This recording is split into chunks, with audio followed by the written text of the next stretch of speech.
Hi, everybody. Hello, I'm Ryan. I'm Bethany. And we are Ryan and Bethany Board Game Reviews. And today we'll be talking about Diatoms. But before we do, we just want to remind you to subscribe so you can see all our videos as they come out. Okay, Diatoms is designed by Sabrina Kolaba, and it is published by 25th Century Games. Okay, so we actually had a chance to preview this game way back before it was on Kickstarter, before it was picked up by 25th Century Games a long, long time ago. We were playing with a kind of a pre-production prototype style copy, but we were really intrigued by the theme of this game and the gameplay as well. So if you want to know exactly how to play the game, I'm going to put a link to our original preview in the description down below. So we're going to follow that. It'll give you a step-by-step how to actually play the game. But today we're just going to talk about mainly the things that we thought were cool and interesting from the original version that we played to this one now, and what has changed, what hasn't, and what we like about it. The theme of this game is incredible. This is a real-life thing that happened in the kind of Victorian era, where people were making these tiny little algae, these little one-cell little organisms, little one-cell algae, and making these incredible little art, mosaics, these art pieces with these odd-shaped algae, one-celled algae, and then arranging them literally on a microscopic level. So you had to view them with a microscope in order to see them. I had never heard of this before. That is so cool and so weird, and I am absolutely loving these weird themes like that on board games. Keep them coming. This one is a shining example of that. So as a quick refresher, again, I'm not going to do a full teach, but just check out the video for that. But this, as a reminder, on your turn, you're going to place a tile, a hex tile, that's going to give you a variety of colors and a quantity of those colors. And with that, you are going to pick up and kind of earn some of these little diatoms, these odd-shaped pieces. And you're going to put them onto your own personal player board. You're trying to arrange them in a way that they are symmetrical, that you have a lot of colors, a lot of different variety of shapes, and then also there's going to be some guest judges that you can optionally add in to score different ways as well. So you're arranging your own little board, making your own little Victorian algae, bacteria artwork thing as you're playing this game. Making your own diatom. Making your own diatom. So the look of it is amazing. It's very cool. It's very clean. The recessed boards. One of the things that I really liked when we were previewing it that I thought was helpful as a gamer, and it's still in this, is awesome, is in the recessed boards, there's an outline. So every spot has two different shapes that can fit in it, and it's clearly notated what those shapes are. You don't have to try and guess what it is. It's very clear.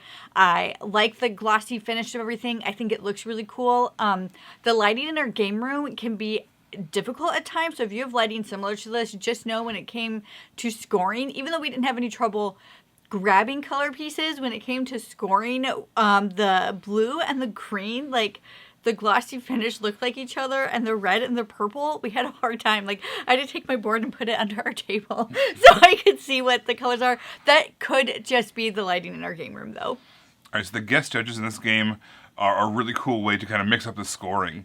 There's a bunch of them, but each one of them has two sides to them. They have a nice side, a kind side, and on the back side they have a persnickety version of them.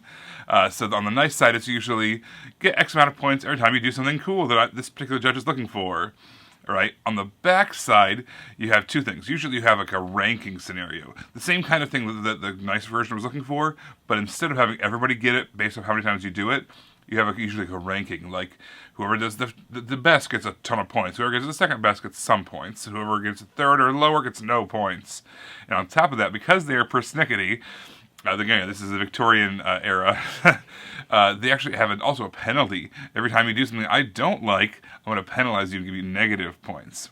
So I like having all these different cards that you can use to mess with the scoring, and they're double-sided so you can have, twice as many scoring options.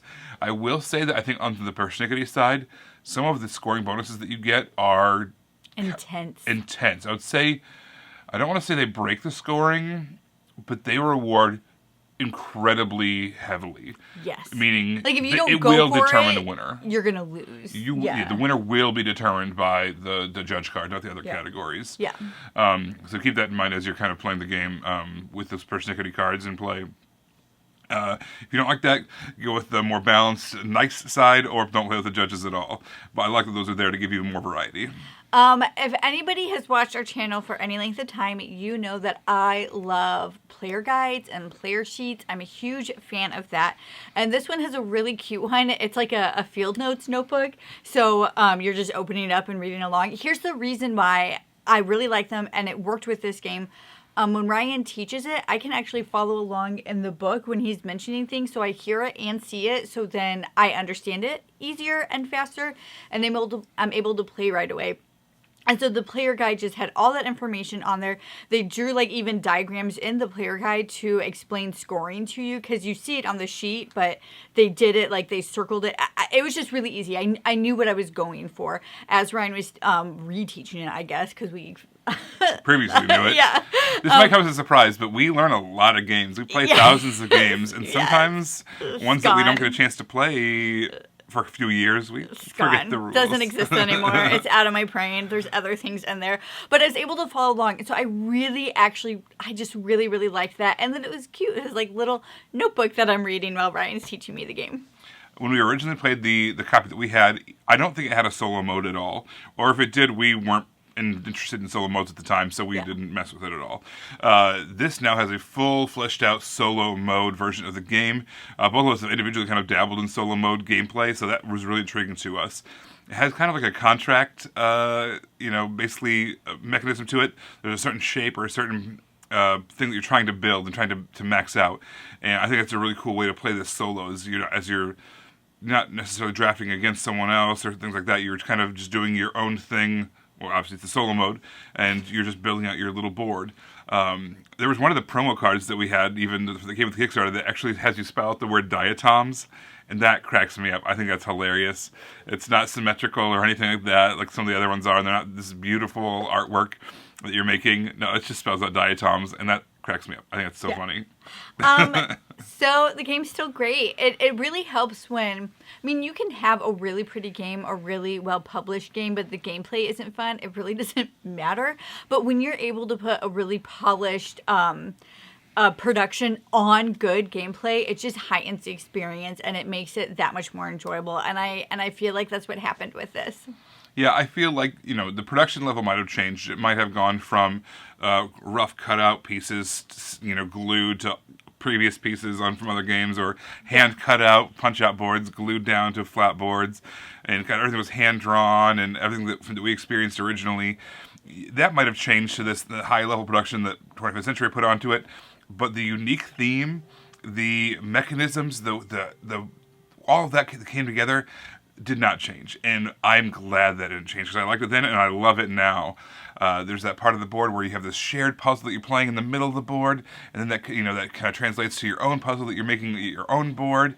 I think that when it comes together is a really fun combination, and I can see why this won the Cardboard Edison Award, because it's just incredibly clever, has a unique theme, it looks fantastic.